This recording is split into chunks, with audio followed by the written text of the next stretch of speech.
একটা লোক, সে একজন মন্ত্রী, মন্ত্রী মানে উপদেষ্টা ধরি, সে তো মন্ত্রী আসলে ভার্চুয়ালি, সে একটা ঘটনা ঘটছে দুপুরে 1টায়, সারাদিন গেল, পরের দিনে পরীক্ষা বন্ধ হবে কি হবে না এই সিদ্ধান্ত উনি জানালেন দিবাগত রাত 2:45টায়।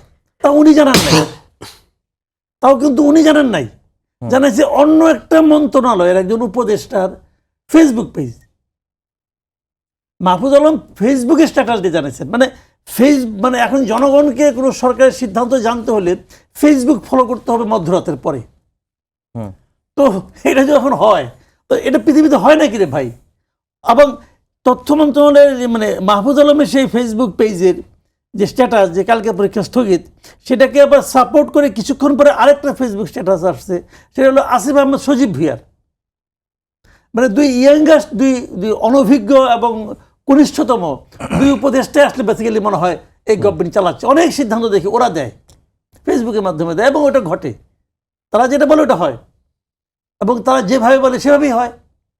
তো এখন যখন আপনি বলেন যে সরকারের মধ্যে একটা সরকার আছে, তখন আমি মাঝে মাঝে ভাবি আসলে কারা, মানে এই যে ইয়াং উপদেষ্টারা, এরাই কি সরকারের মধ্যে সেই সরকার, নাকি ওই যে আমি আগে বললাম যে গ্রুপিং আছে যে কোটার, মানে ওরা সরকার, নাকি বাইরের থেকে যারা ফেসবুকের মাধ্যমে অর্ডার করে তারা সরকার?